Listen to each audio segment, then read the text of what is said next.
슈라 줄거리. 공작의 생일밤 우연히 많은 사람들이 모여들어 샴페인을 마시며 레베제프의 식인 역사에 대한 연설에 설왕설래한다. 그런데 예브게니 파블로비치는 기묘하게도 이폴리트에게 적대감을 나타내고 이폴리트가 붉은 봉인이 찍힌 봉투를 꺼내 자신이 쓴 글 필요 불가결한 나의 해명을 읽으려 하자 공작은 갑자기 공포를 느낀다. 이폴리트는 자신의 글을 끝까지 사람들에게 낭독한다.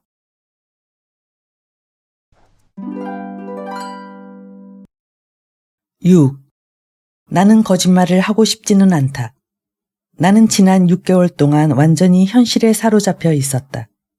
그리고 때때로 나에게 내려진 선고를 잊어버리고 더욱이 그것을 생각하지 않으려고 애쓰며 심지어는 일에 열중하기도 했던 것이다.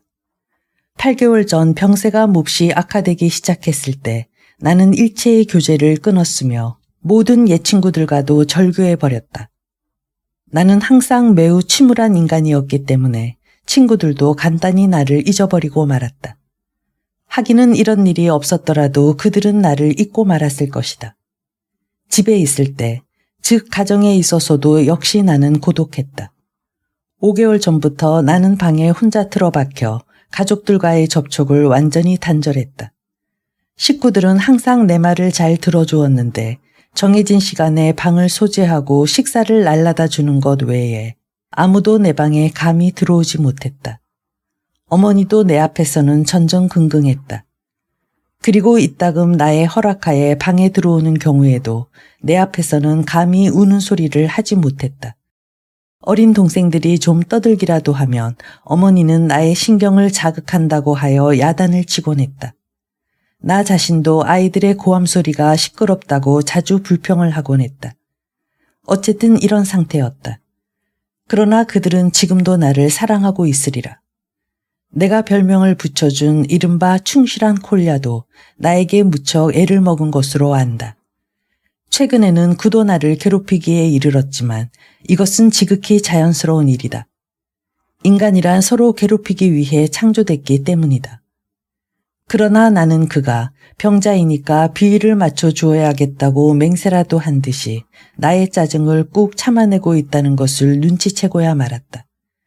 그것이 자연히 나를 화나게 만들었다. 그는 요즘 공작의 그리스도적 겸손을 모방하려 하는 것 같은데 약간 우스꽝스럽다. 그는 젊고 열정적인 소년이니까 무엇을 모방하고 싶어하는 것은 당연한 일이라 하겠으나 이제는 자기 자신의 이성으로 살아야 될 것이라고 나는 때때로 생각했다. 나는 그를 몹시 사랑한다. 나는 수리코프도 많이 괴롭혀 주었는데 그는 우리 위층에 살고 있으며 날마다 아침부터 밤까지 남의 심부름을 맡아 분주하게 싸돌아다니고 있었다. 나는 그가 가난한 것은 어디까지나 그 자신에게 책임이 있다고 계속 이야기했는데 그는 그것이 싫었던지 마침내 나한테서 발길을 끊고 말았다. 그는 매우 겸손한 인간이다. 이 세상에서 가장 겸손한 사람이라고 해도 좋을 정도다. 겸손이라는 것은 강력한 힘이라고 말하지만 여기에 대해선 공작에게 물어봐야겠다. 이것은 공작이 한 말이기 때문에. 그러나 지난 3월에 그의 갓난아기가 얼어 죽었다는 말을 듣고 나는 위층에 올라가 보았다. 나는 아기의 시체를 보고 갑자기 웃음이 나왔다. 왜냐하면 수리코프에게 재차 당신의 책임이라고 설명하려 하자 나도 모르게 방긋이 웃음이 나왔기 때문이었다. 그러자 언제나 굽실거리기만 하던 이 사내가 벼랑간 입술을 파르르 떨면서 한 손으로 내 어깨를 거머쥐고 다른 한 손으로 방문을 가리키면서 나에게 낮은 소리로 나가세요 라고 했다. 나는 밖으로 나왔지만 이때의 수리코프는 몹시 마음에 들었다. 심지어 그가 나를 내보낸 그 순간에 나는 기쁘기까지 했다. 그가 나를 문 밖으로 내쫓은 것이 매우 마음에 들었던 것이다. 그런데 후에 가서 그의 말은 나에게 전혀 맛보고 싶지 않은 종류의 기묘하고도 괴로운 모멸과 연민의 정을 함께 불러일으켰다. 그처럼 모욕적인 순간에도 어째서 그 사람은 화를 낼 줄 모른단 말인가. 나는 그를 모욕할 생각은 없었지만 그렇게 된 것 같아. 그때 그가 입술을 파르르 떤 것은 분노 때문이 아니다. 이것은 맹세할 수 있다. 그가 내 어깨를 거머쥐고 잠옷 정중한 어조로 나가세요라고 한 것도 화가 나서 한 말은 아니다. 위험은 있었다. 그에게 어울리지 않을 만큼 있었다. 그래서 솔직히 말하면 오히려 희극적인 것이 무척 많았다. 그러나 분노는 없었다. 그 대신 그는 나를 돌연 경멸하기 시작했을 것이다. 그 후 두세 번 층계에서 만난 일이 있었는데 그는 무슨 생각에서인지 전에 없이 내 앞에서 모자를 벗고 인사하기 시작했다. 그러면서도 그전처럼 걸음을 멈추지 않고 서둘러 내 옆을 지나 달아나곤 하는 것이었다. 그가 만일 나를 경멸하고 있다면 자기 나름대로의 방법으로 나를 경멸해야 했다. 그는 겸손하게 경멸했다. 그가 모자를 벗는 것은 어쩌면 채권자의 아들에 대한 공포심 때문인지도 모른다.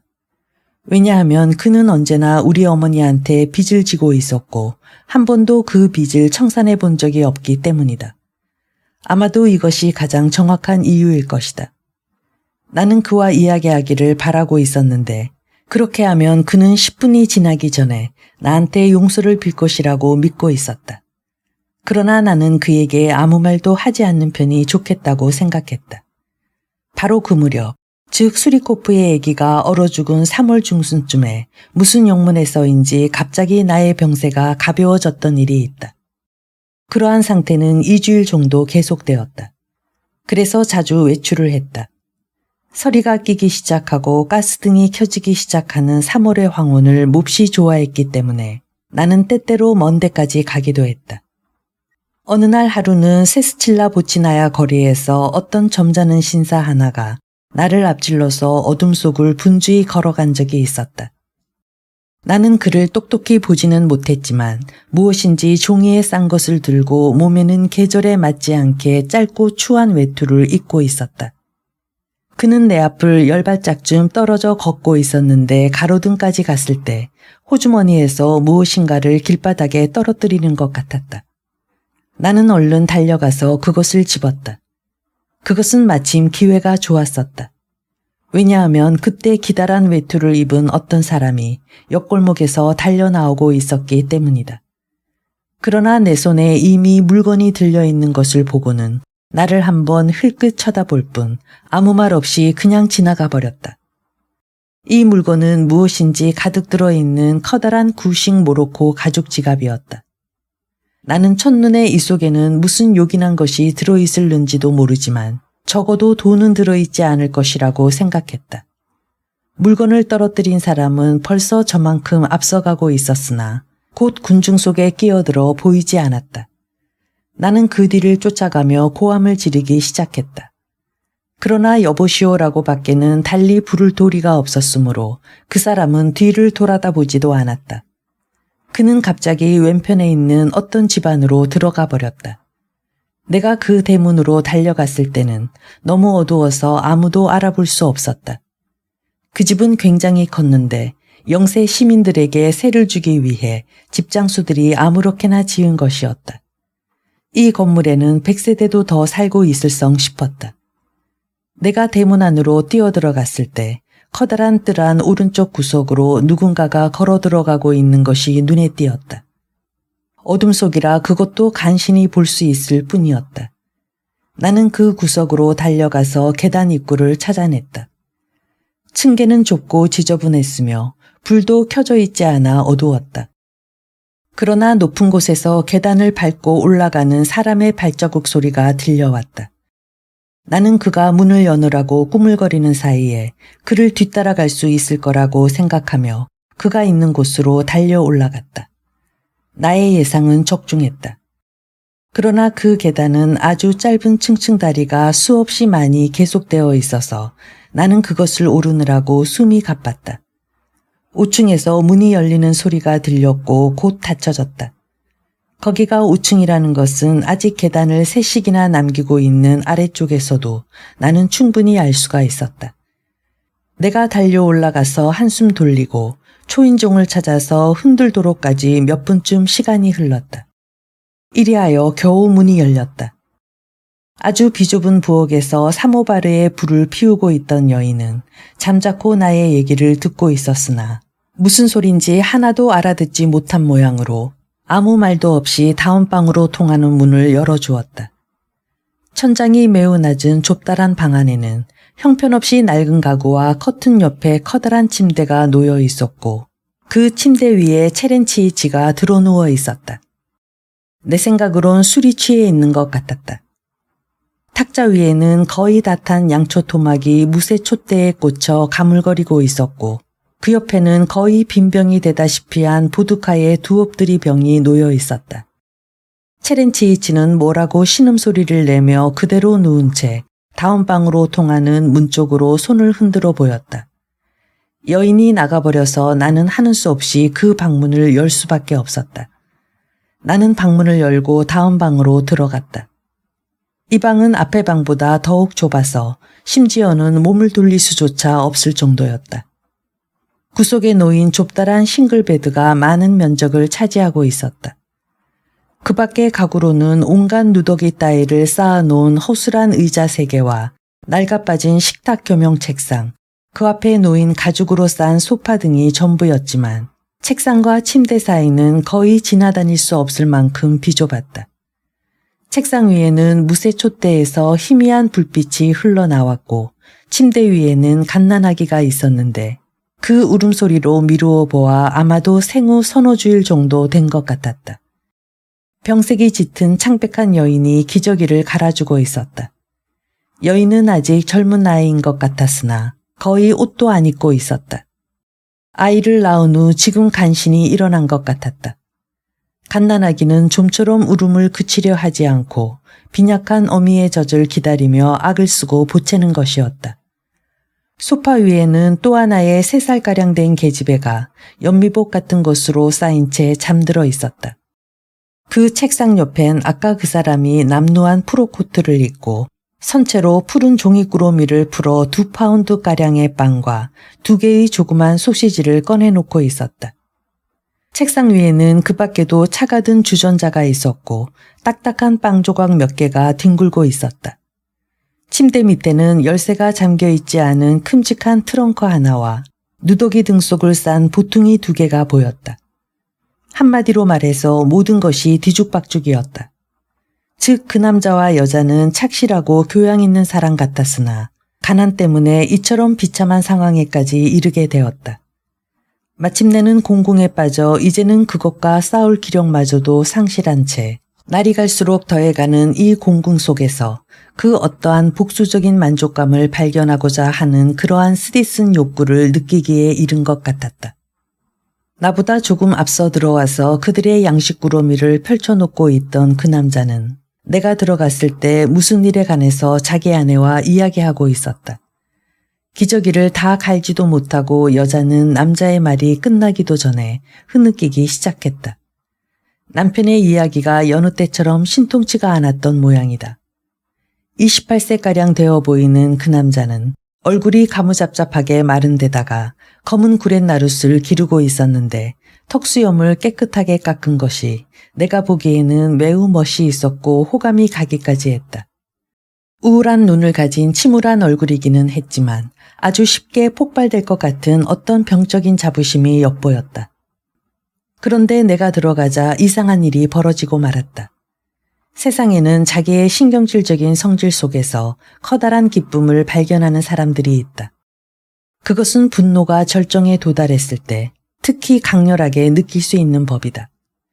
그런 사람은 이런 순간에도 모욕을 당하지 않는 것보다 모욕을 당하는 편이 오히려 유쾌하게 여겨지는 것이다. 이와 같은 신경질적인 인간들은 나중엔 후회하느라고 몹시 괴로워하지만 이것도 그들이 영리해서 자기가 필요 이상으로 화를 냈다는 것을 깨달을 줄 아는 경우에 한해서만 적용되는 것이다.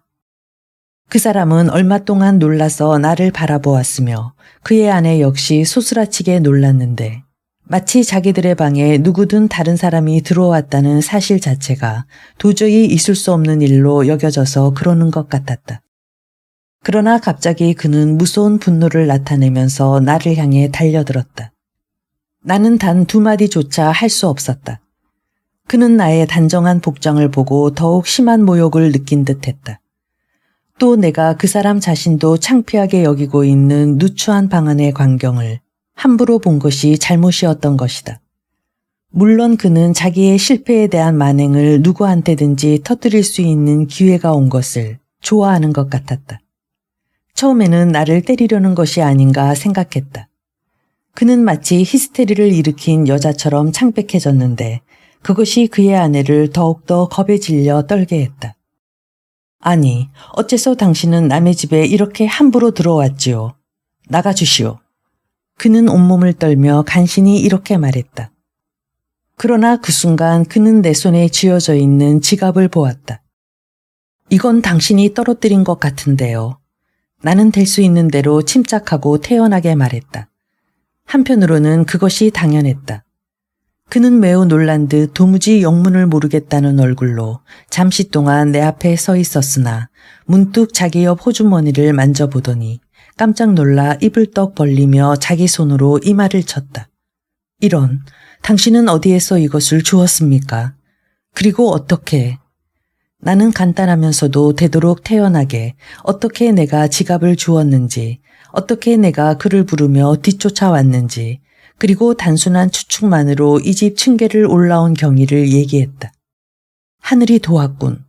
그는 자기 아내를 돌아다보며 말했다. 이 지갑 속에는 내 서류니 증서니 그리고 마지막 남은 내 기구의 증서까지 모조리 들어있었거든. 이거 정말 뭐라고 감사의 말씀을 드려야 할지 모르겠습니다. 아마 모르실 겁니다. 이 지갑이 우리들에게 얼마나 소중한 것인지. 하마터면 내가 잃어버릴 뻔했습니다. 나는 대답을 않고 나가려고 문의 손잡이를 잡았다. 그러자 나는 갑자기 숨이 막혀서 마침내 급격한 기침의 발작을 일으키고 말았던 것이다. 나는 그 이상 서 있을 수가 없었다. 나는 그가 나를 위해 빈 의자를 찾느라고 우왕좌왕하고 있는 것을 보았다. 마침내 의자에 쌓인 누더기를 방바닥에 내던지더니 조심스레 거기다 나를 앉혔다. 기침은 3분가량이나 멈추지 않고 계속됐다. 내가 정신을 차렸을 때 그는 어느새 내 옆에 다른 의자에 앉아 있었다. 그 의자에 쌓였던 누더기도 역시 방바닥에 내던져져 있었다. 그리고 그는 열심히 나를 지켜보고 있었다. 당신은 아프신 것 같군요. 의사가 환자를 대할 때 흔히 사용하는 그런 어조로 그는 말했다. 나는 의학도입니다만 그는 의사라고 하지 않았다. 이렇게 말하고 그는 무엇 때문인지 손을 들어 방안을 가리켰다. 그러나 그것은 마치 자기의 현재의 처지에 대해 항의를 제기하는 것 같은 그런 동작이었다. 내가 보기엔 당신은 아마 나는 폐병 환자입니다. 되도록 간단히 말하고 나는 의자에서 일어났다. 갑자기 그도 벌떡 일어섰다. 어쩐지 당신은 너무 과장하는 것이 아닌지 적당한 치료만. 그는 매우 당황해서 좀처럼 제정신으로 돌아오지 못하는 것 같았다. 지갑은 여전히 그의 왼손에 쥐어져 있었다. 염려하지 마십시오. 방문 손잡이를 잡으며 또다시 나는 그의 말을 가로챘다. 지난주에 비엔한테 진찰을 받았는데 나의 일은 결정되었다더군요. 그럼 실례합니다. 나는 다시 방문을 열고 감사와 수치심 때문에 보기에도 민망스러울 만큼 허둥거리는 글을 남겨두고 돌아가려 했으나 그 저주할 놈의 기침이 또다시 나를 못살게 굴었다. 이 집의 의사는 좀 더 앉아 쉬고 가라고 또다시 나를 붙잡았다. 그는 아내를 돌아다 보았다. 그러자 그의 아내는 그 자리에서 나에게 두서너 마디 감사의 인사말을 했다. 이때 그는 몹시 당황하여 창백하고 누렇게 뜬 두 볼에 홍조를 띠기까지 했다. 나는 공고를 받아들여 다시 의자에 앉았으나 그들에게 폐를 끼치는 것이 미안해서 어쩔 줄을 모르는 표정을 지어 보였다. 하기는 그렇게 하는 것이 당연한 일이지만 이윽고 의사는 후회하느라고 매우 괴로워했다. 나는 그것을 알 수 있었다.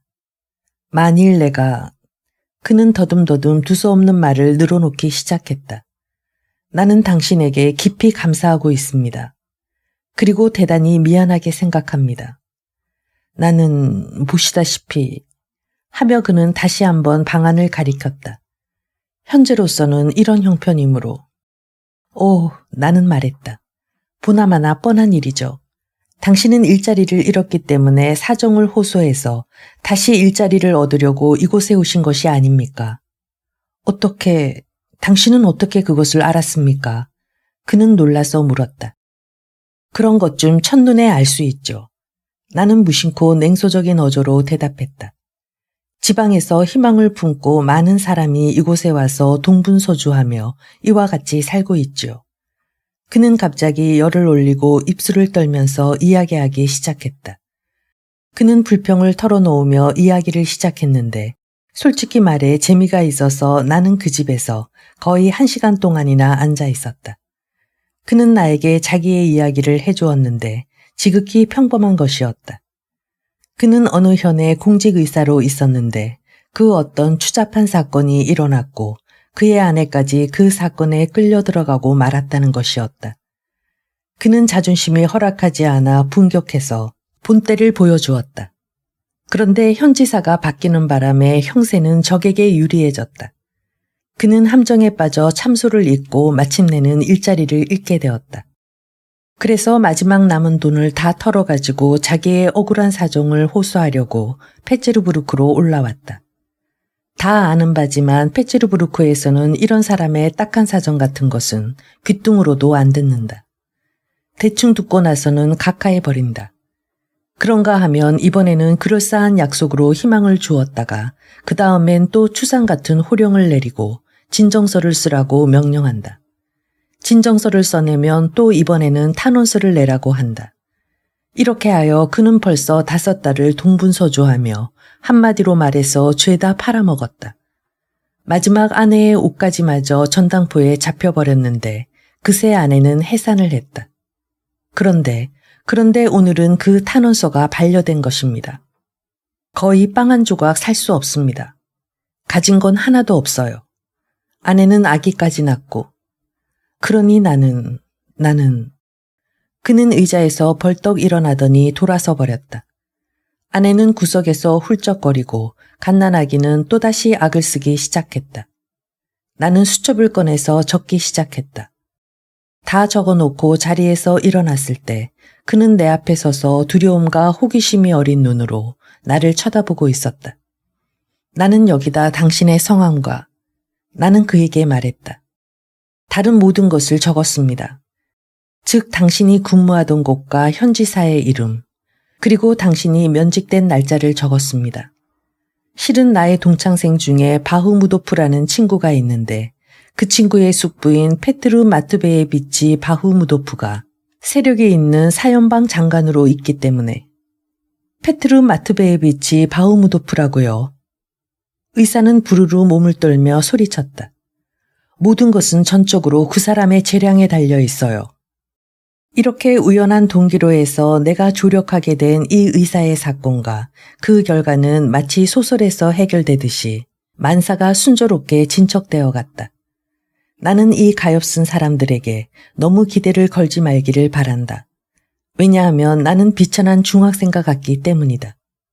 내 이름도 기억할 것까지는 없으나 나는 지금 곧 바실리에프스키 섬으로 친구인 바흐무도프를 찾아가겠다. 내가 알기로는 그의 숙부가 독신자로 자녀가 없기 때문에 조카를 자기 가문에 대를 이을 사람이라 생각하고 무척 귀여워하고 있으니까 어쩌면 내 친구가 당신들을 위하고 나를 위해서 힘을 써줄 수 있을는지 모릅니다. 물론 자기 숙부의 힘을 빌려서 말이죠. 라고 말했다. 단지 나의 소원은 각하를 만나 뵙고 사정을 말씀드릴 수만 있다면 직접 가깝게 해명할 수 있는 기회만 얻기 바랍니다. 그는 오한이 나는 사람처럼 몸을 떨며 눈을 번쩍이면서 소리쳤다. 그는 분에 넘치는 영광이라고 말했던 것이다. 한 번 더 반복해서 어쩌면 일이 다 틀어져 모든 노력이 수포로 돌아가 버릴는지도 모르니까 만일 내일 아침 내가 이리로 오지 않거든 다 틀린 줄 알고 기다리지 말아달라고 덧붙였다. 그들은 연방 절을 하면서 나를 배웅했다. 모두 제정신이 아니었다. 그때의 그들의 얼굴 표정을 나는 결코 잊지 못할 것이다. 나는 마차를 잡아타고 즉시 바실리에프스키 섬으로 향했다. 중학 시절에 나는 바흐무도프와 여러 해 동안 적대 관계에 있었다. 우리들은 그를 귀족이라 불렀다. 다른 사람은 몰라도 적어도 나만은 그렇게 불렀다. 언제나 멋진 의복을 입고 자가용 마차로 학교에 다니기도 했지만 결코 뽐내지도 않았고 항상 좋은 친구였으며 항상 명랑했을 뿐더러 이따금 굉장히 기발한 말을 할 때도 있었고 뛰어나게 두뇌가 명석한 편은 아니었으나 언제나 반에서 수석을 차지했다. 나는 어느 과목에서도 수석을 차지해 본 적이 없었다. 나 한 사람만을 빼놓고 나머지 학우들은 모두 그에게 호감을 품고 있었다. 지난 몇 년 동안 그는 여러 번 나에게 접근하려 했으나 그럴 때마다 나는 퉁명스럽게 신경질을 내면서 그를 멀리해왔다. 나는 그를 1년간 보지 못했다. 그는 대학생이었다. 저녁 8시가 지나서 내가 그의 집에 도착하니까 그는 나를 보자 놀란 표정으로 처음에는 서먹서먹하게 대했으나 곧 유쾌한 표정으로 나를 바라보면서 느닷없이 큰 소리로 웃어댔다. 무슨 바람이 불어서 자네가 나를 다 찾아왔나? 7NCF. 약간 무례한 것 같기도 하지만 그러나 결코 남에게 모욕감을 주는 법이 없는 상냥한 말투로 그는 소리쳤다. 나는 그의 이러한 말투를 좋아했고 또 한편으로는 미워했던 것이다. 그런데 무슨 일이라도 있나? 자네 몸이 편치 않군 그래. 기침이 또다시 나를 괴롭히기 시작했다. 나는 털썩 의자에 주저앉았고 거의 숨을 쉴 수가 없었다. 걱정하지 말게. 나는 폐병을 앓고 있어. 나는 말했다. 나는 부탁이 있어 왔네. 그는 의아스러운 표정으로 앉았다.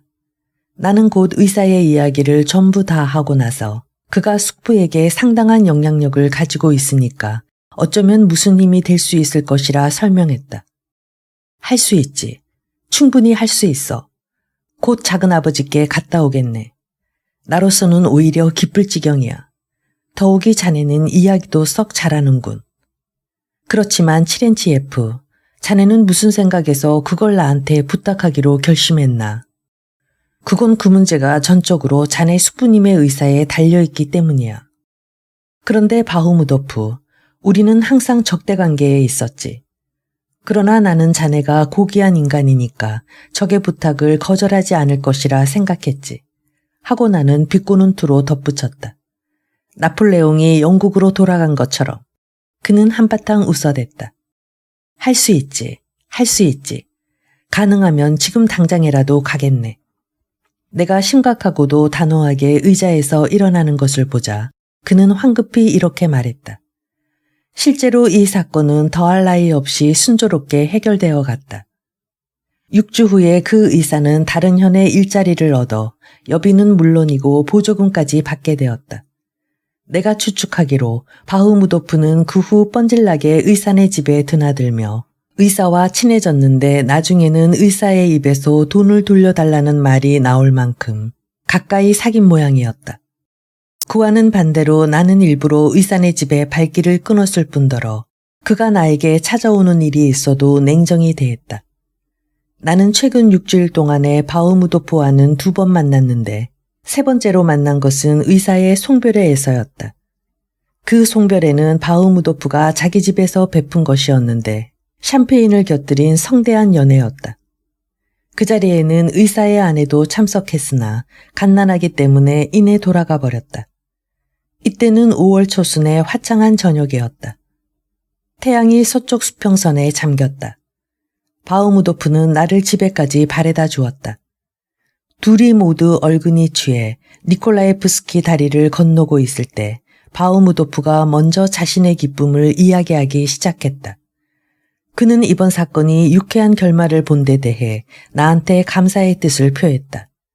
그리고 이렇게 좋은 일을 하고 나니 자기 자신도 참으로 기쁘다는 말을 하면서 그것은 모두가 내 덕이라고 주장하고 많은 사람들이 개인적인 선행을 가리켜 무의미한 행위라고 하지만 그것은 옳지 않은 견해라고 기염을 토하는 것이었다. 나도 어쩐지 마음껏 짓거리고 싶어졌다. 개인적인 자선행위를 공박하는 것은 나는 말하기 시작했다.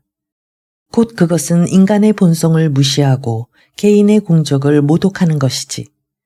그러나 조직적인 사회적 자선과 개인의 자유에 관한 문제는 둘 다 서로 다른 문제이기는 하지만 상반되는 문제가 아니라고 생각하네.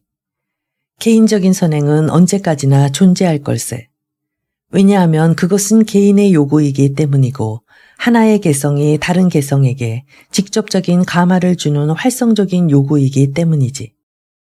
모스크바에 한 사람의 노인이 있었는데 장군이었으나 사실은 독일식 이름을 가진 사등 문관이었지. 그는 감옥을 찾아다니느라 한평생을 보냈다는 거야. 시베리아로 떠날 유영수들은 이 할아버지 장군이 언제 보로비에프 언덕으로 자기들을 찾아가 줄 것인가를 미리부터 알고 있었다는 거야. 그는 그네들에게 나타나서 그러한 일을 신중하고도 경건하게 행하고 천천히 죄수들을 둘러본 다음 그들이 몰려와 그를 애워싸면 그들 앞에 서서 노인은 한 사람 한 사람 그들의 소원을 들어주었다더군. 더욱이 훈시 같은 말은 절대로 하지 않았고 그들을 귀여운 녀석이라고 불렀다더군. 그리곤 돈을 주기도 하고 생활 필수품도 주었다는데 즉 발사계라든가 각반이라든가 헝겊 같은 것을 보내주기도 하고 때때로 유익한 책을 가지고 와서 글을 읽을 줄 아는 모든 죄수들에게 나눠주기도 했는데 그렇게 해서 글을 읽을 줄 아는 자는 호송 도중에 틈틈이 그 책을 읽어볼 것이고 또 읽을 줄 모르는 죄수에게도 읽어서 들려줄 것이라고 믿었단 말이야. 그는 그들의 죄를 거의 물어보지 않았지만 만약 그들이 먼저 이야기를 시작하면 듣기만 하였다더군. 이 노인은 모든 죄수들을 똑같이 아무런 차별도 없이 대해주었고 그는 죄수들에게 말할 때도 형제에게 하듯이 했기 때문에 나중에는 그들 스스로가 그를 아버지처럼 섬겼다는군. 혹시 여제수가 아이를 안고 있으면 그는 옆으로 가서 아이를 쓰다듬어 주며 아이를 웃기려고 손가락을 탁탁 퉁겨 보인다는 거야. 죽을 때까지 그 오랜 세월을 이런 일로 일관했기 때문에 나중엔 전 러시아와 전 시베리아가 즉 모든 죄수들이 이 노인을 알게 되었다더군. 시베리아에 갔다 온 한 사람이 말한 바에 의하면 뼛속까지 악당 근성이 베어버린 죄수들까지도 곧잘 이 장군의 얘기를 하는 것을 목격했다는군. 하지만 장군은 그 형제들한테 한 사람 앞에 20코페이카 이상 나눠준 적이 거의 없다는 거야. 그야 물론 죄수들이 그를 상계한다 하더라도 온화하거나 심각한 표정으로 생각하는 것은 아니지만 무기 유형수인 불행한 놈들 중에는 오직 자기의 만족만을 위해서 20사람을 죽이고 6명의 아이를 칼로 찔러 죽였다는 사내가 있었는데 갑자기 아무 이유도 없이 글쎄 그 할아버지 장군은 지금 어떻게 되었을까? 아직도 살아있을까? 하고 갑자기 한숨을 쉬며 이렇게 말하더라더군. 아마 그런 말을 하면서 희주 웃었겠지. 그저 그뿐이야. 그런데 어떻게 해서 그 사내가 20년 동안이나 잊지 않고 할아버지 장군을 생각했겠는가? 또 그 할아버지 장군의 정신이 그 사내의 영혼 속에 어떻게 해서 깃들게 됐는지 자네는 아마 모를 걸세. 이와 같은 인격과 인격의 교류가 그 교류를 받은 사람의 운명에 어떠한 의미를 부여하는 것인지 바우무도프, 자네가 어찌 알 수 있겠나. 여기에는 하나의 완전한 인생과 우리한테는 밝혀져 있지 않은 무수한 신비가 있는 걸세. 아무리 뛰어나고 날카로운 기사일지라도 그는 겨우 몇 수밖에는 내다보지 못하는 법이야. 어느 프랑스의 기사가 10수를 내다본다 하여 그것을 마치 불가사의한 것처럼 썼더군.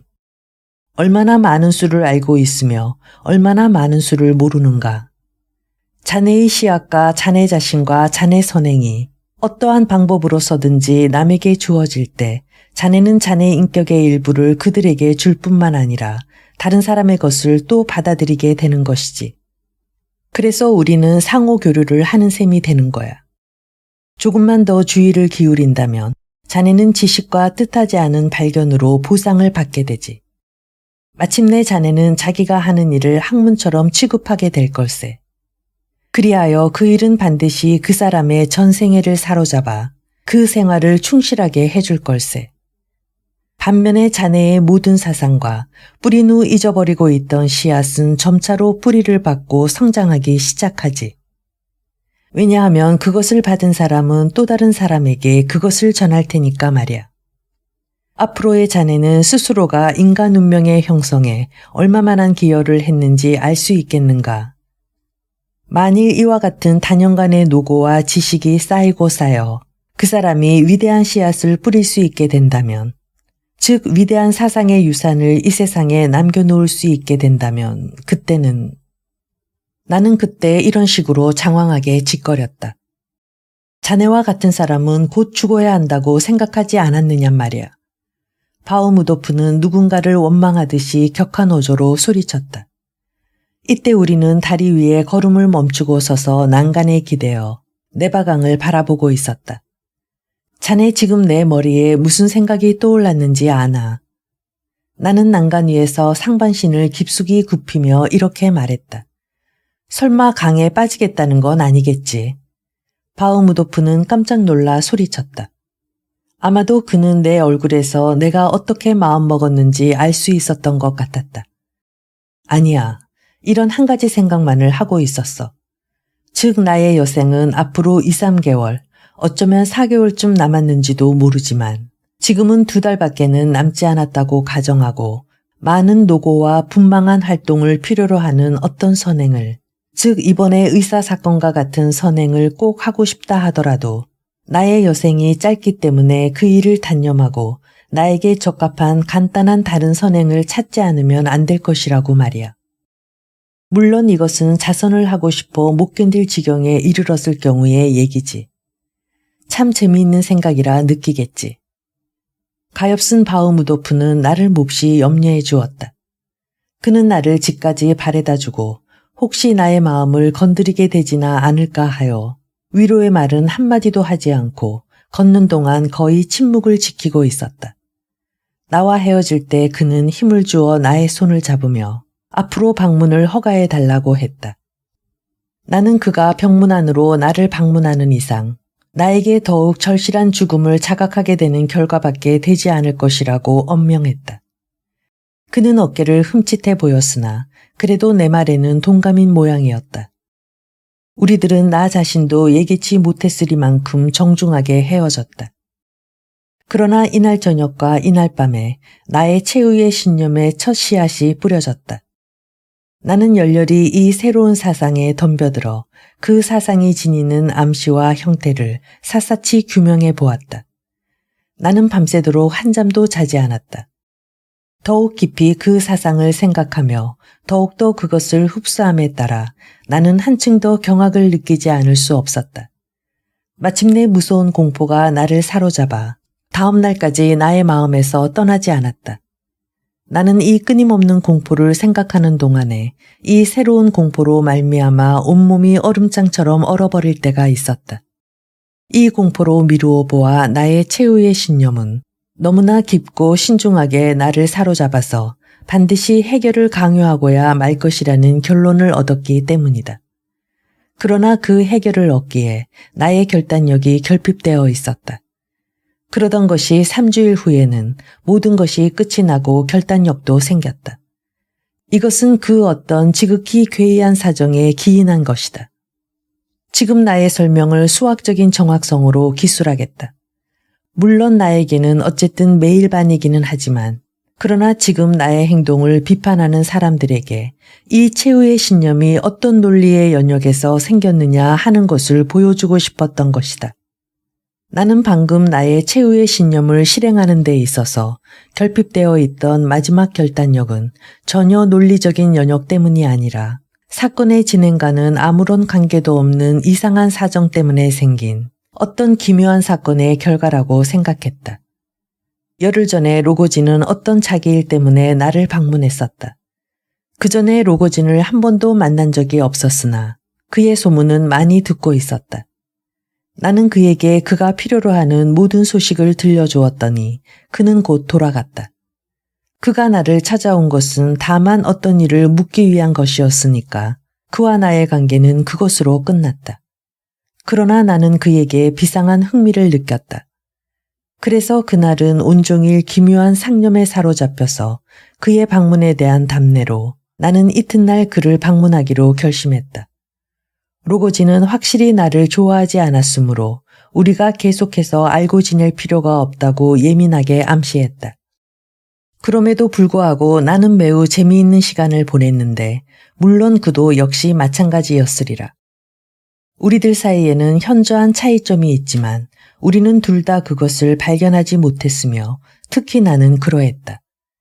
나는 이미 날짜를 세기 시작한 사람인데 그는 가장 충실한 삶을 누려가면서 바로 지금 현지에 살고 있는 인간인 것이다.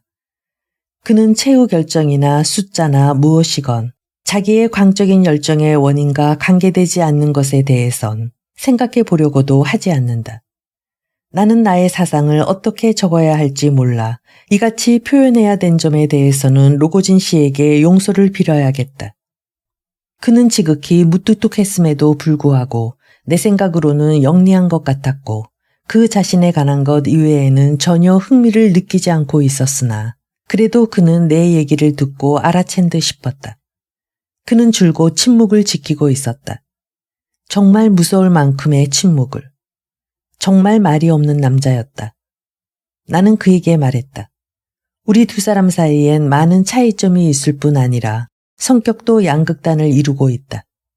그러나 극단은 서로 일치한다는 말도 있으니까 그도 나의 최후의 신념을 전혀 이해 못하지는 않는 것 같이 보였다.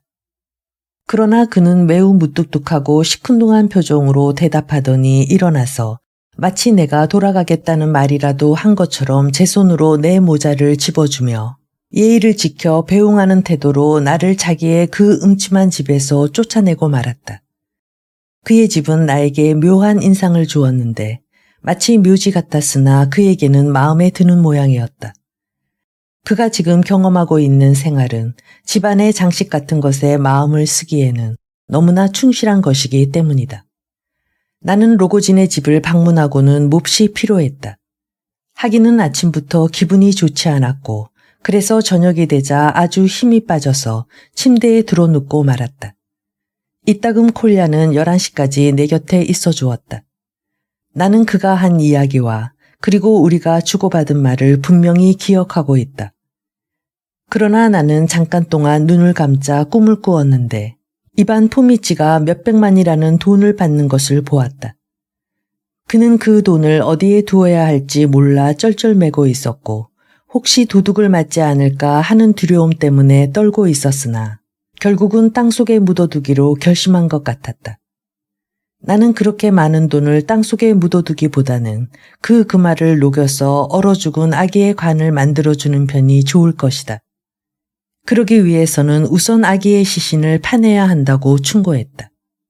수리코프는 나의 이 우롱을 감사의 눈물로써 받아들여 곧 실천에 옮겼다. 나는 침을 퇴 뱉어주고 그를 떠나버린 것 같았다. 문득 내가 정신을 차리고 꿈을 꾸었다니까 콜야는 나에게 확언하기를 나는 잠시도 자지 않고 그와 함께 수리코프의 얘기를 하고 있었다는 것이었다. 이따금씩 나는 미칠 듯한 고통과 혼돈에 빠져들곤 해서 콜야는 몹시 근심에 쌓인 채 돌아갔다. 그가 돌아간 다음 방문을 잠그려고 일어났을 때 갑자기 한 폭의 그림이 머리에 떠올랐는데 그 그림은 로고진의 집, 그 집에서도 제일 음침한 홀의 창문 위에 걸려있는 것이었다. 지나는 길에 로고진 자신이 보여주었으며 나는 5분가량 그 앞에 서 있었던 것 같다. 예술적으로 보아서는 조금도 훌륭한 점이 없었지만 그 그림은 내 마음속에 이상한 불안감을 불러일으켰던 것이다. 그 그림에는 십자가에서 방금 내려진 예수가 그려져 있었다. 화가는 예수를 그릴 때 십자가에 매달려 있을 때나 십자가에서 내려졌을 때나 그 얼굴에 비범한 미의 음영을 나타내는 것이 상례로 되어 있다. 그들은 가장 무서운 고통을 받고 있을 때라도 그 아름다움을 보존하려고 부심한다. 그런데 로고진네 집에 있는 그림에서는 아름다움이라는 것은 조금도 찾아볼 수가 없었다. 그것은 십자가에 오르기까지의 참을 수 없는 고통인 상처와 고문과 감시인의 채찍과 사람들의 채찍, 그리고 십자가를 지고 갈 때 무거워서 넘어지기도 하며 마침내는 마지막 6시간에 걸친 십자가 위에서의 고통을 참아낸 하나의 인간의 시체의 적나라한 묘사였다. 사실 그것은 지금 막 십자가에서 내려진 인간의 얼굴, 즉 아직도 생기와 체온을 다분히 유지하고 있는 인간의 얼굴이었다. 지금도 시체가 느끼고 있는 고통이 그 얼굴에 나타나 있는 것 같이도 보였다. 이것은 정말 화가에 의해 훌륭히 잘 포착되어 있었다. 그러나 그 얼굴에는 자비라고는 한 점도 없었다.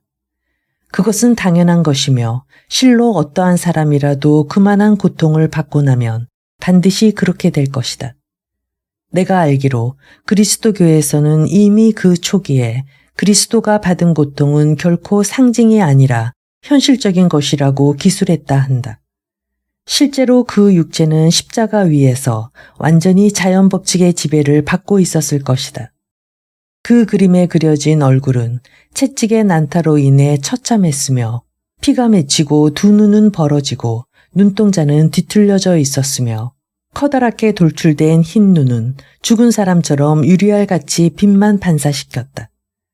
그러나 이상하게도 이 고통받는 인간의 시체를 보고 있으려니까 하나의 독특하고 흥미있는 의문이 떠오르는 것이었다. 만일 이와 같은 시체를 그의 모든 제자들과 미래의 사도들, 그를 보기 위해서 온 여인들, 그리고 그 밖에 그를 믿고 숭배했던 모든 사람들이 목격했다고 한다면 이 순교자가 부활하리라고 어떻게 믿을 수 있었겠는가? 만일 죽음이라는 것이 이렇게도 처참하고 자연의 법칙이 그렇게도 강력하다면 어떻게 그것을 정복할 수 있을까 하는 생각이 저절로 떠올랐던 것이다. 살아있는 동안에는 자연을 정복하고 그것을 복종시켰던 사람, 소녀야 일어나라 하고 외치며 죽었던 소녀도 일어나고 나자로야 나오라 하고 불러 죽었던 사람도 걸어 나오게 하던 그리스도도 끝내는 극복하지 못했던 자연의 법칙을 어떻게 이길 수 있다는 건가? 그 그림을 보고 있으면 자연이라는 것이 어떤 거대하고 포악한 말없는 야수처럼 느껴진다. 아니, 이상하긴 하지만 그보다 훨씬 정확한 이유가 있다. 즉, 거대한 최신식 기계가 한없이 귀중하고 위대한 창조물을 태어나면서도 무감각하게 움켜잡아 산산이 부서뜨리고 아무런 감정도 없이 꿀꺽 삼켜버린 것 같은 느낌이다. 이 창조물이야말로 자연 전체, 그리고 지구 전체와도 바꿀 수 없는 고귀한 존재인 것이다. 아마도 지구는 다만 이 창조물의 출현을 위해 만들어졌으리라. 그 그림에도 표현되어 있는 것은 앞에서 말한 바와 같이 일체를 정복하는 교만하고 우둔하며 한없는 힘의 무의미한 관념일 것 같다. 이 관념은 그림을 보는 사람의 마음에 저절로 전달된다.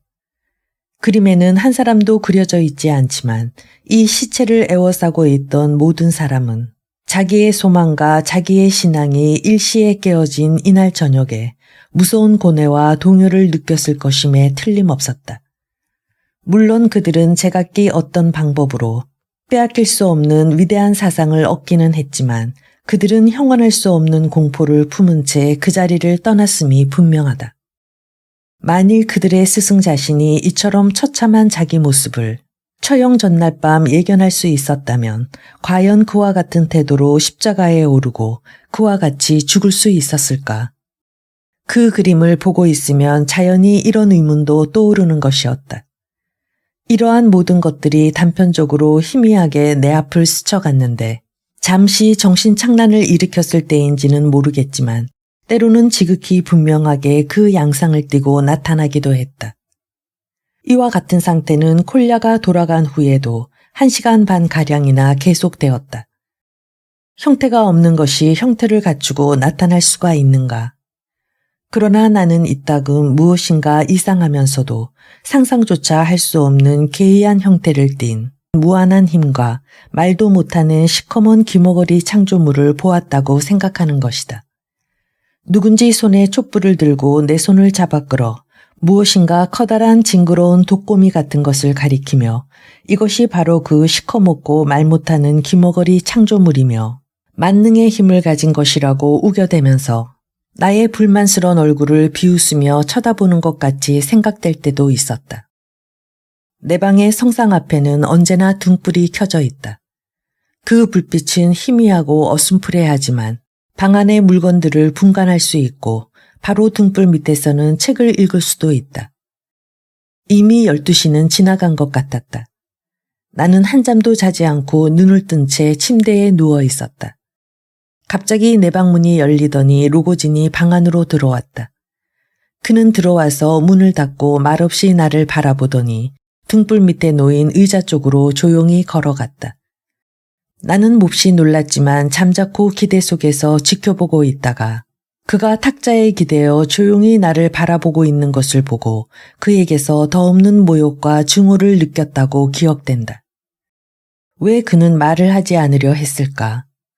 그가 이처럼 늦은 시간에 나를 찾아왔다는 사실도 물론 이상하게 여겨졌으나 웬일인지 거기에 대해서는 별로 놀라지 않았던 것으로 생각된다.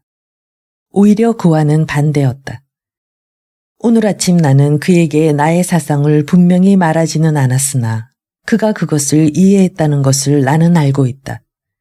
그런데 이 사상은 아무리 늦었다 하더라도 다시 한번 거기에 대해서 얘기를 하러 오지 않고는 배겨낼 수 없을 만한 성질의 것이다. 그래서 나는 그가 그것 때문에 온 것으로 생각했다. 아침에 우리는 어느 정도 적의를 품은 채 헤어졌으며 그가 두세 번 지극히 냉소적인 눈으로 나를 바라보았던 것을 나는 기억하고 있다. 똑같은 그 냉소를 지금도 그의 눈초리에서 읽을 수 있었고 또한 그것이 나에게는 모욕감을 주는 것이었다. 그러나 이것이 환영도 꿈도 아닌 진짜 로고진이라는 것을 처음부터 털끝만큼도 의심치 않았다. 심지어 그러한 생각조차도 없었다. 그는 여전히 꼼짝 않고 앉아서 똑같은 조소를 머금고 나를 바라보고 있었다. 나는 화가 난 듯이 침대에서 획 돌아 누워 베개에 팔꿈치를 얹고 비록 우리가 그렇게 앉아서 시간을 보낼지라도 아무 말 않고 버티기로 결심했다. 나는 어떻게 해서든지 그의 입을 먼저 열게 하고 싶었던 것이다. 아마 이렇게 20분가량은 지났을 것으로 생각된다. 문득 이것은 어쩌면 로고진이 아니라 유령일지도 모른다는 생각이 나의 머릿속에 떠올랐다. 나는 병을 앓는 동안, 아니 그전에도 유령을 한 번도 본 적이 없다. 그러나 나는 어릴 때부터, 하기는 지금도 그렇지만 비록 유령을 믿지는 않았어도 만약에 단 한 번이라도 유령을 보는 날이면 그 자리에서 까무러쳐 죽어버릴 것만 같이 생각되었다. 그런데 지금 이것은 로고진이 아니라 오로지 유령이라는 생각이 떠올랐다. 그런데도 나는 놀라지 않고 오히려 화를 냈던 것이다. 또 하나 이상한 것은 이것이 과연 유령인가 아니면 로고진 자신인가 하는 문제가 웬일인지 조금도 나의 흥미를 끌지 않았다. 그때 나는 다른 생각을 했던 것 같다. 예를 들면 오늘 아침엔 실내복에 단화를 신고 있던 로고진이 어째서 지금은 연미복에 흰 조끼를 입고 흰 넥타이를 매고 있을까? 이런 데에 훨씬 더 많이 흥미를 느꼈던 것이다. 동시에 이러한 생각도 떠올랐는데 만일 이것이 유령인데도 내가 이 유령을 무서워하지 않는다면 나는 왜 일어나지도 않고 그에게 가지도 않으며 확인하지도 않는가? 그러나 얼마 후 나는 아마 그렇게 하지는 못하고 겁을 내고 있었던 것 같다. 그러한 생각이 들자마자 갑자기 전신에 얼음덩이가 와닿는 것 같은 느낌을 가졌다.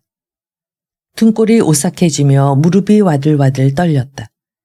순간 내가 떨고 있는 것을 안 로고진은 턱을 개고 있던 손을 펴고 자세를 바로잡으며 웃으려는 듯이 입술을 실룩거리기 시작했다. 그는 나를 똑바로 쳐다보았다. 나는 당초에 입을 열지 않으리라 결심하고 있었으므로 꾹 참고 그냥 침대에 누워 있었다. 더욱이 이것이 로고진인지 아닌지도 아직 확실하지 않았기 때문이다. 이러한 상태가 얼마나 계속되었는지 정확히 기억할 수는 없다. 그리고 이따금 의식을 잃었었는지 어쩐지도 확실하게 기억하고 있지 않다. 분명한 것은 로고진이 자리에서 일어나 아까 들어왔을 때와 마찬가지로 천천히 그리고 자세히 나를 바라본 후 조소의 빛은 이미 사라지고 없었지만 발꿈치를 들다시피 하고 조용히 방문 쪽으로 다가가서 문을 열고 나가는 것을 본 기억밖엔 없다. 그 후에도 나는 침대에서 일어나지 않았다. 나는 눈을 뜬 채 여러 가지 생각에 골몰하고 있었으나 얼마나 오랜 시간을 누워 있었으며 무엇을 생각했는지 그것은 역시 기억할 수 없었다. 이튿날 아침 9시가 지났어야 방문을 두드리는 소리에 눈을 떴다. 9시가 지나도록 내가 방문을 열고 차를 가져오라는 소리가 없을 때는 마트레나가 와서 방문을 노크하게 되어 있었다. 하녀를 위해 문을 열어주다가 나는 문득 방문은 잠겨 있었는데 어떻게 로고진이 들어왔을까 하는 상념이 떠올랐다.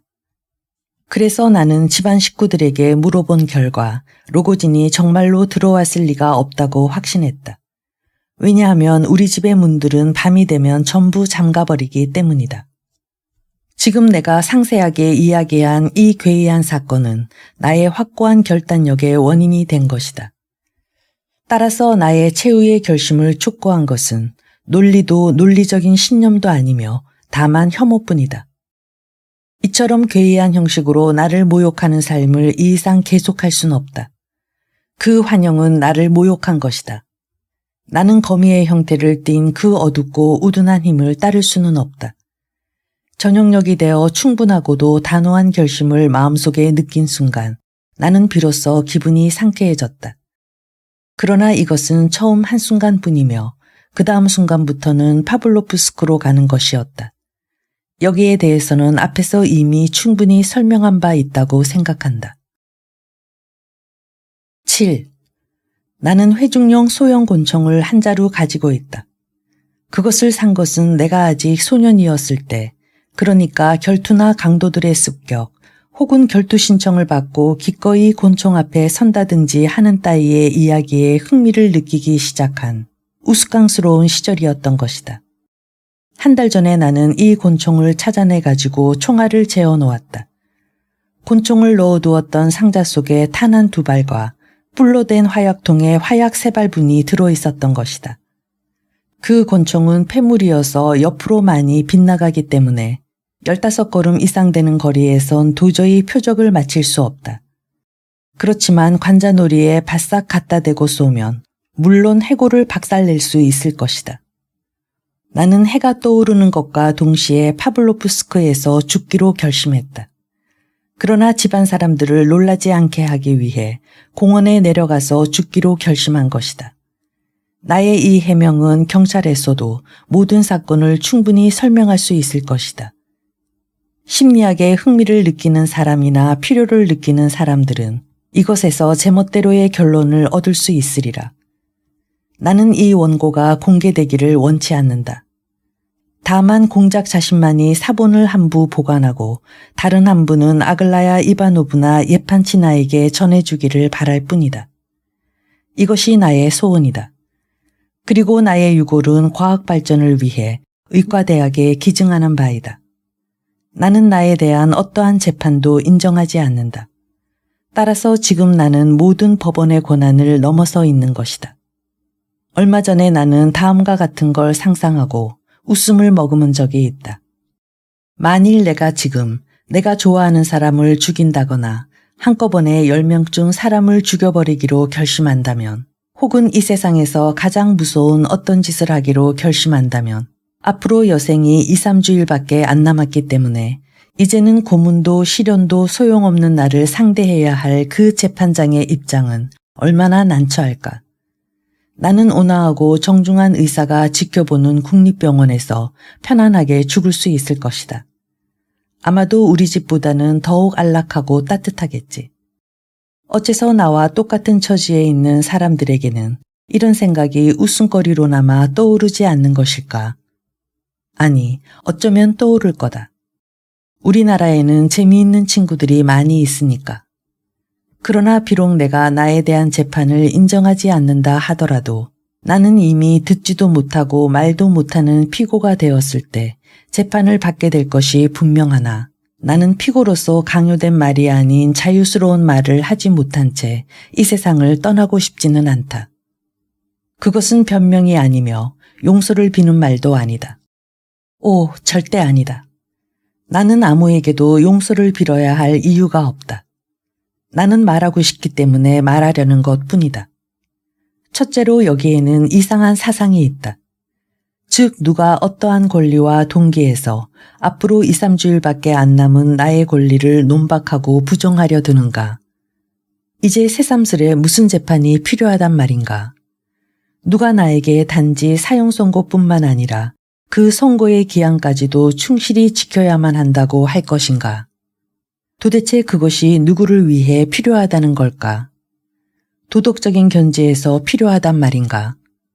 만일에 나에게 건강과 정력이 왕성함에도 불구하고 동포를 위해 이바지해야 할 자기의 목숨을 스스로 단축하려 든다면 세상 사람들은 의논도 없이 함부로 자기 목숨을 내던져서는 안 된다는 흔한 말로 나를 나무랄 것이다.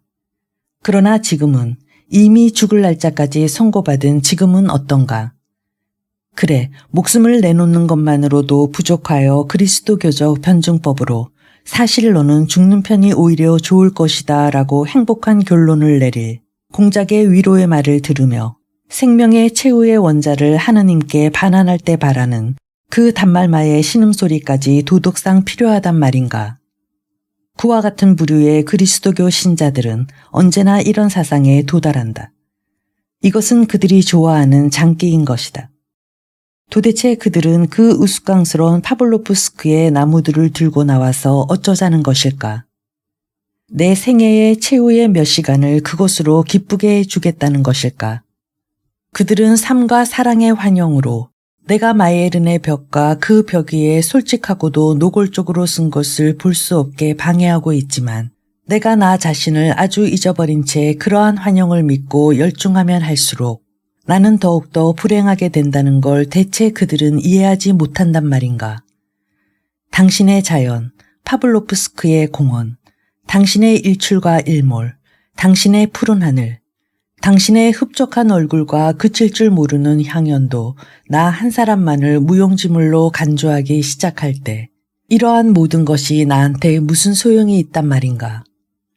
이러한 자연의 아름다움이 나에게 무슨 의미를 지닌다는 걸까. 지금 내 옆에서 햇볕을 받고 왱왱거리고 있는 보잘것없는 한 마리의 파리까지도 이 향연과 합창의 일원으로서 자기가 있는 곳을 알고 그것을 사랑하며 행복을 느끼고 있는데 나 한 사람만이 그 축에 끼지도 못하는 것을 지금도 매분 매초마다 절실히 느끼지 않을 수 없다. 여태까지 나는 너무나 소심한 나머지 의식적으로 그것을 깨달으려 하지 않았던 것이다. 오, 나는 알고 있다. 공작을 비롯하여 그 밖의 모든 사람들은 내가 이런 교활하고 악의에 찬 수작을 늘어놓는 대신에 도덕의 승리를 위해 유명한 밀르부아의 고전시라도 낭송하는 편이 좋을 것이라고 생각하고 있을 것이다. 영원한 이별을 아쉬워하는 벗이여. 그대는 성스럽고 아름다운 정을 보였다. 그대가 젊은 날을 추억하며 죽는 날에 그 눈을 감겨줄 한 벗이 있었도다.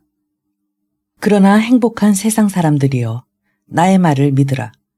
이 지나치게 새침스러운 고전시 속에도 이 프랑스의 아카데믹한 인생 찬미의 노래 속에까지도 그 운율에서 남아 지위를 찾고 있는 체념할 길 없는 증오와 한없는 분노의 정이 숨겨져 있는 것이다. 그 때문에 이 시인 자신도 미로에 빠져들어 이 원한을 환희의 눈물로 착각한 채 죽어가지 않았던가. 시인이여, 편안함에 쉬어지이다. 그러나 인간이 무가치와 무기력을 자각하는 것은 넘어설 수 없는 일정한 불명예의 한계가 있어서 거기에는 한 걸음도 더 나아갈 수 없는 법이며 이 한계를 넘어서면 인간은 자기의 치욕 속에서 위대한 기쁨을 느끼기 시작하는 것이다. 물론 이런 의미에 있어서는 겸손도 하나의 위대한 힘일 수 있다. 그것은 나도 긍정한다. 하기는 종교가 겸손을 힘이라고 생각하는 것과는 그 의미가 다른 것이지만 종교, 나는 영생을 인정한다. 전에도 항상 인정해 왔던 것 같다. 자의식은 최고의 힘의 의지에 의해서 점화되는 것이라고 해도 좋다. 그리고 이 자의식이 세계를 향해 나는 존재한다고 외친다고 해도 좋다. 또는 그 최고의 힘에 의해 어떤 약간의 이유로 해서라든가 아니 아무런 설명도 하지 않고 다만 그럴 필요가 있으나 사라져버리라고 명령을 한데도 괜찮다. 그런 것은 아무래도 좋다. 나는 이 모든 것을 인정한다. 그러나 언제나 똑같은 영원한 의문이 남는다. 즉 도대체 무엇 때문에 나의 체념 같은 것이 필요하단 말인가? 어째서 잡아먹히는 자로부터 고맙다는 인사를 요구한단 말인가? 왜 아무 소리 않고 잡아먹지 않는 것일까? 내가 2, 3주일 동안 기다리지 않는다고 해서 화를 낼 사람이 정말로 있는 것일까? 나는 그렇게 믿지는 않는다. 그보다는 이렇게 상상하는 편이 훨씬 정확할 것이다. 즉 하잘것없는 나의 생명은, 나의 원자의 생명은 그 어떤 우주의 완전한 조화를 위해 또는 음양의 조화를 위해 아니면 그 어떤 대조 같은 것을 위해서 필요한 것이라고. 이것은 마치 수백만의 생물이 뒤에 남는 세계를 유지하기 위해 날마다 스스로의 생명을 희생할 필요가 있는 것처럼 느끼는 것과 같은 이치인 것이다. 그러나 그것도 좋다. 그처럼 쉴 새 없이 서로를 잡아먹지 않고는 절대로 이 우주를 형성해 나갈 수 없다는 것만은 나도 시인한다. 나는 우주에 대해서 하나도 이해하지 못한다는 것을 시인할 자세가 되어 있다. 그러나 내가 확실히 알고 있는 것은 만약 나는 존재한다라는 자각이 부여되기만 하면 온 세상이 모순투성이가 되어 있다 하더라도, 그리고 그 모순 없이는 세상이 존속할 수 없다고 하더라도 그런 것은 나와 아무런 상관도 없는 일이다. 누가 이러니 저러니 나를 비난하겠는가? 무슨 소리를 하건 그것은 불가능하고 불공평한 일이다. 내가 줄곧 마음속으로 바라고 있음에도 불구하고 나는 내세나 섭리가 존재하지 않는다고는 도저히 상상할 수 없다. 좀 더 정확하게 말하자면 모든 것이 존재하지만 우리들은 내세와 그 법칙을 전혀 알지 못한다고 할 수밖에 없다. 만일 그것을 아는 것이 매우 힘들고 전혀 불가능한 일이라고 한다면 내가 그것을 알지 못한다고 해서 나에게 그 책임이 있다고는 할 수 없지 않겠는가. 물론 사람들은, 물론 공작도 포함해서 그런 경우에는 복종이 필요하다. 이론을 내세울 것이 아니라 오직 도덕만을 위해 복종해야 한다. 그래야만 저승에 가서 그 복종과 겸양이 보상을 받게 될 것이라고 말할 것이다. 우리들은 자기들의 신을 이해하지 못하는 번민 때문에 신을 격화시키고 있는 것이다. 어쨌든 신을 이해한다는 게 불가능한 일이라면 재차 말하지만 인간이 알 수 없는 그것에 대해 대답하기는 힘든 것이다. 그렇다면 내가 신의 참된 의지와 법칙을 이해하지 못했다 해서 나를 나무랄 사람은 아무도 없을 것이 아닌가. 그건 그렇고 종교 얘기는 이만하기로 하자. 그리고 이 정도로 충분하다. 내가 이쯤까지 읽어내려갈 때면 아마도 태양이 떠올라 하늘에 울려 퍼지고 한량없는 위대한 힘이 우주 전체에 충만될 것이다. 그것도 좋다. 나는 이 힘과 삶의 원천을 직시하며 죽어갈 것이다. 나는 이러한 삶을 원치 않는다. 만일 내가 태어나지 않을 힘을 가지고 있었다면 이처럼 사람을 희롱하는 조건 밑에서는 존재를 거부했을 것임에 틀림없다. 그러나 나는 이미 죽을 날이 며칠 안 남은 인간이기는 하지만 아직도 죽을 권리만은 보유하고 있다. 위대하지 않은 권리이다. 반역도 역시 위대하지 않은 것이다. 마지막 3주일을 견뎌낼 만한 힘이 없기 때문이 아니다. 나는 그 정도 지탱할 힘은 있다. 만일 내가 그렇게 하고만 싶다면 내가 받은 모욕감만으로도 충분한 위안이 되었을 것이다. 하지만 나는 프랑스의 시인이 아니니까 그따위 위안은 필요치 않다. 끝내는 유혹이 나타났다. 자연은 3주일이라는 선고로서 나의 행동을 극도로 제한해버렸기 때문에 지금과 같은 처지에서 내가 자신의 자유의지로 시작하고 끝낼 수 있는 일이라고는 아마도 자살밖에는 없을 것이다. 사실 나는 마지막으로 가능한 사업의 시도를 해보고 싶어서 그러는지도 모른다. 반항이란 건 때로는 적지 않은 사업일 수가 있는 것이다. 해명은 마침내 끝났다. 이폴리트는 비로소 입을 다물었다.